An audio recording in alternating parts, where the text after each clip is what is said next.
Hello friend, welcome to my channel. আমি doctor Chandrakant. তো আমাদের শরীরে যদি ইউটিআই হয়, ইউরিনারি ট্র্যাক্ট ইনফেকশন অর্থাৎ প্রস্রাবের ইনফেকশন, তাহলে কি কি নিয়ম মানা উচিত, বাড়িতে কি কি নিয়ম মানবেন তাতে ইউটিআই কম হতে পারে বা প্রস্রাবের ইনফেকশন কম হতে পারে। তো আজকে সে বিষয়ে আলোচনা করবো। চ্যানেলে নতুন, চ্যানেল সাবস্ক্রাইব করবেন। চলুন শুরু করে যাও। তো ইউটিআইয়ের ক্ষেত্রে, ইউরিনারি ট্র্যাক্ট ইনফেকশন এক্ষেত্রে তরল খাবার এবং হাইড্রেশনের দিকটা খেয়াল রাখতে হবে। বিশেষ করে প্রতিদিন 2 থেকে 2.5 লিটার জল পান করতে হবে। এছাড়াও ক্র্যানবেরি জুস, চিনি ছাড়া খাঁটি ক্র্যানবেরি জুস খেতে পারেন, এটা খুব উপকার হয়।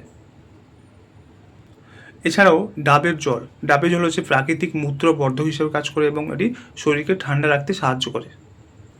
ভিটামিন সি সমৃদ্ধ খাবার বেশি খান, বিশেষ করে স্ট্রবেরি, কমলালেবু, পাতিলেবু, শাকসবজি এগুলো বেশি করে খান।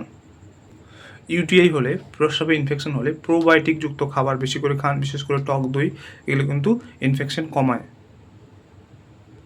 এছাড়াও জীবনযাত্রার মান কিছুটা উন্নত করতে হবে, কিছুটা খেয়াল রাখতে হবে, কিছু নিয়ম মানতে হবে। যেমন দীর্ঘক্ষণ প্রস্রাব চেপে না রাখা, কটন বা ঢিলেঢালা পোশাক ব্যবহার করা, আঁটোসাঁটো পোশাক বা জিন্স পরা এড়িয়ে চলুন। কোষ্ঠকাঠিন্যের সমস্যা দূর করুন, এর জন্য আঁশযুক্ত খাবার বা ফাইবারযুক্ত খাবার বেশি করে খান। ব্যথা হলে হট ওয়াটার ব্যাগ তলপেটে বা পিঠে হট ওয়াটার ব্যাগ দিন, তাতে কিন্তু ব্যথা উপশম হয়। তো আজকে ইউটিআই, ইউরিনারি ট্র্যাক্ট ইনফেকশন, প্রস্রাবে ইনফেকশন হলে কী কী নিয়ম মানতে হবে, আমাদের বাড়িতে কী কী নিয়ম মানতে হবে, আজকে সে বিষয়ে আলোচনা করলাম। চ্যানেল নতুন, চ্যানেল সাবস্ক্রাইব করবেন, লাইক করবেন। Thank you for watching.